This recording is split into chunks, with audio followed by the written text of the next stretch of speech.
I don't know about you, but I love train journeys. The hisses and clacks of the train's engineering, the low hum of various strangers' conversations, the anxiety of not being 100% certain whether you've actually got a ticket despite literally having it in your hand. It's a strange joy that I get from these journeys, but I think most of it comes from the idea that a train journey is, at its core, an in-between. The space made of the relief or sadness or anxiety of leaving something behind, filled with the excitement and apprehension of what is up ahead. And in the same vein, when it comes to video games, the in-between sections, the parts that are maybe not given so much airtime in trailers or focused on in the end of your discussions, are often some of my favourite parts of the game, without really realising it. Kunitsugami Path of the Goddess is a 2024 tower defense hack and slash action game developed by Capcom. A return to a style of game Capcom hasn't touched in many years, with the likes of Okami and Onimusha. Which is to say it's much smaller in scale than the likes of the Resident Evil games, and takes a more artistic approach to its design sensibilities, with clear inspiration from traditional Japanese folklore, as well as kagura, a style of ritual dance that translates to god entertainment. And this resonates through the combat, as well as with NPC villagers, who will dance while idle or when you are stood near them if you have a specific item equipped. The core gameplay structure is simple. It follows a level-based progression in which you go from settlement to settlement down a mountain, clearing each of a defilement. And these levels take the form of isolated tower defense slash strategic kind of combat puzzles, in which you assign different classes to villagers and place them strategically around the map to fight waves of enemies, as well as building different fortifications and traps restricted on what can be built due to a time-limited day-night cycle, at the end of which the enemy attacks begin, all in aid of protecting Yoshiro, who is a kind of co-protagonist of the game, the equivalent of a Zelda to the player's Link, if you will, who clears the defilement to cleanse a Tori Gate and complete the level. These are then followed with a boss fight where you may unlock a new villager class or upgrade, yada yada yada. So far, so tower defense game. But upon completing a level, you can either trek forth as you see fit, retry the level to complete additional challenges, or go back to the village itself to engage with it post-defilement, exploring its intricate details and assigning villagers again to fix it up to its former glory, gaining new currency and resources once complete to help level up and unlock new abilities. You can return to any village at any point throughout the game, and this is where the art direction and intricate detail of the game can truly be appreciated. These villages are peaceful, idyllic, and a stark contrast to how we experienced them when we first entered each level, covered in rot and defilement, which is of course beautiful in itself, but repressive and so fantastically evil. With grotesque, beautifully designed monsters swarming you constantly, it becomes difficult to appreciate the work put in a sea of particle effects and flying arrows. The villagers give an opportunity to learn about these creatures through Ama plaques, one of the items unlocked through renovations. We can view highly detailed models of each of these creatures, as well as read short statements about how they came to be and their intended purpose. It shows a kind of respect for these creatures on the part of the villagers, and an understanding that they know why they exist, often due to human interference with nature, and that despite their horrifying form, they shouldn't be forgotten. One plaque for the Hozukime reads, "Humans have forgotten their place as they till, shear, and cleave the ever-giving earth, the benefactor of their very existence. The Hozukime are born of the defiled land, lamenting its destruction. The shape of a ground cherry, their eyes turned red when provoked, and when they are destroyed, the defilement within their bodies returns to the earth." These plaques aren't just a showcase for the monsters, but also familiar animals like cows, pigs, and sparrows. They truly are a showcase of love and dedication, allowing us to really appreciate the detail put into this game. And the Ama plaques are just one aspect of these villages that we can experience on our journey down Mount Kafuku. We can visit Yoshiro in her tent and offer her traditional Japanese sweet treats, each with their own detailed descriptions of their origins and place within society, accompanied by further high-detailed renders of each of them, giving no upgrades or additional bonuses, just for the appreciation of art. You can also go to each village and pet a dog or a cat or a rabbit or a pig or a deer, so that's also nice. These in-between sections in villages really do put this game into a whole new light. It can be ignored. You can just use these sections for the upgrades if you so desire, but I think that would be missing the forest for the trees. And that is why I love in-betweens. They aren't always going to showcase the highly detailed artwork on display, but they allow us time to reflect on what's come before us and what could come next. The Red Dead Redemption games have a few of the best in-between moments of any games I've ever played. Both of their open worlds are full of stuff. Hunting, side quests, and treasure maps can end up filling dozens of hours across any given playthrough.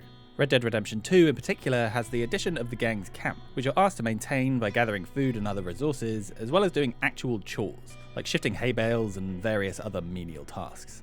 A lot of people think that these tasks are pretty mundane, but I like them. They make me feel more immersed in the world and break up the sometimes monotonous nature of the constant cover-based gunfights taking place across the main story missions. But despite the abundance of content in these games, they are iconic because of their characters, mainly John Marston and Arthur Morgan. And with that, the best in-between sections in games full of in-between sections are the ones that reinforce our understanding and our relationship with them. There are a few moments across both games in which there are big transitions in the story, and they are expressed by having you do what you have done and potentially will be doing for hundreds of hours riding your horse, but overlaid with music. And not the classically Western score we've come to know, but by relatively modern music. The first instance of this is in Red Dead Redemption 1, at the point at which we're making our way into Mexico. John Marston starts to ride along a dusty path, as he has done thousands of times. But as you crest over a mound and get a slight view into the new landscape, a droning acoustic guitar starts to play. And then after a few seconds, we hear some soft vocals. The song playing is Far Away by Jose Gonzalez.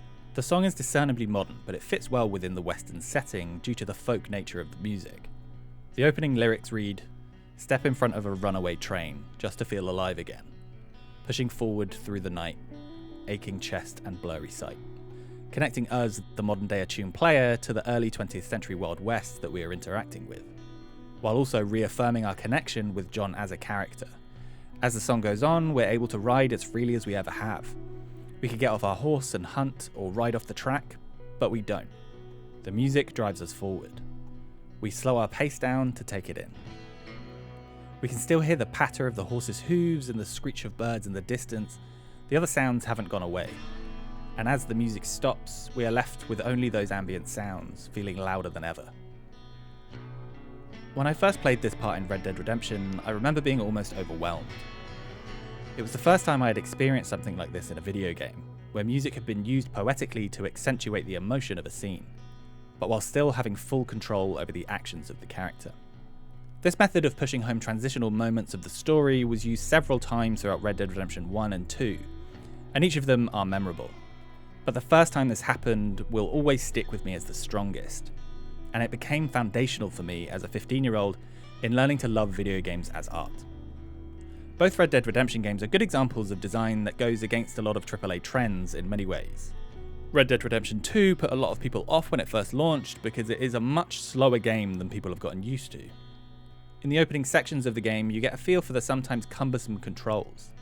Picking items off shelves manually, needing to wait for Arthur's hand to reach and grab the thing and put it in his satchel before moving on to the next. Unlike the instant pickup we've grown used to throughout the history of similar games.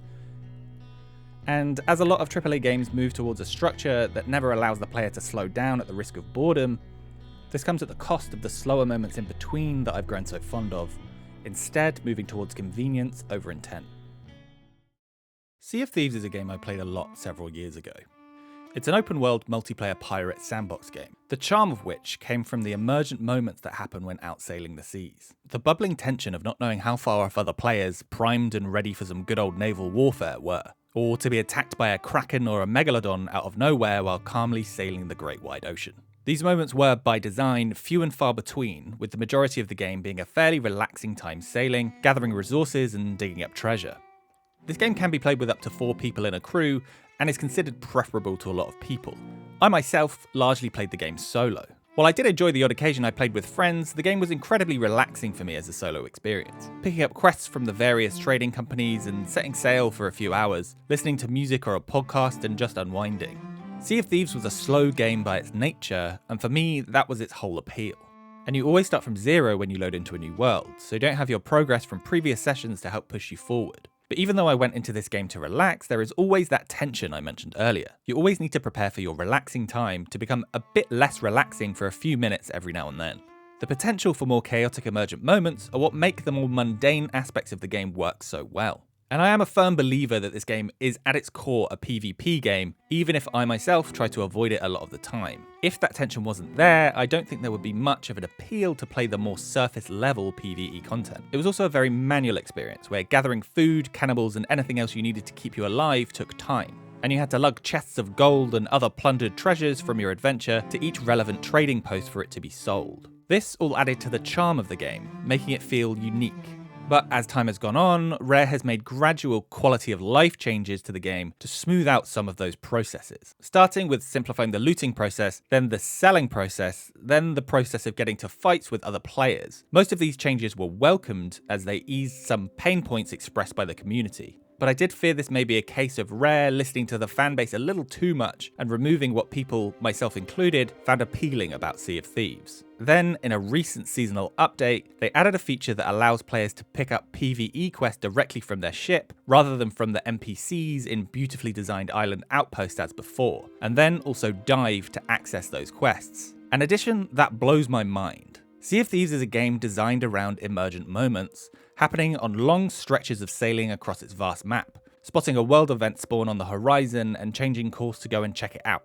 The selectable PvE quests are not the most desirable content in the game, they're actually pretty bad when evaluated on their own, but they are a way of getting players out into the world. So giving players the option of essentially removing the most interesting aspect of the game in favour of quickly completing boring quests, gathering a little bit of gold and logging off, was baffling. And yes, these changes haven't removed anything that was previously in the game, but not to invoke cards, but look at Route 66. Convenience always wins. I believe that this change was made in response to dwindling player counts and a push to compete in an ever-expanding live service market. But in doing so, it takes away all of the charm of Sea of Thieves. It's a game about what can come from the moments in between. It's a game quite literally about the journey, not the destination. But when the journey is taken away, players will begin to realise that the destination is just a desert island with some skeletons on it. The moments in between are the bulk of life, the connecting tissue that strings our lives together. A train journey may just be the time spent between two destinations, but when it allows us to slow down, it allows us to reflect on the excitement of the future or the regrets of the past. Video games have helped me come to terms with a lot of things in life, but appreciating the moments in between has been one of the most important for me. At the time of writing, I'm going through one of the biggest in-between moments of my life, having lost my job in the TV industry late last year, as so many people did. This time, while riddled with anxiety and sadness and eating far too much cheese, has given me time to reflect on what I actually want to do. I've not found an answer yet. And unlike the in-between moments in games, we don't know what is going to come next. We can't open up a stage select screen and swiftly move on to the next thing when we're done. But we can feel the wind in our hair and smell the flowers and appreciate the art just the same. Or spend 48 hours making this video essay, as I did for the Essay Library Video Jam. I only found out about this wonderful group of people recently upon announcement of the jam, and they are all fantastic essayists you should go and check out. I'll put the playlist on screen and in the description. Thanks for watching.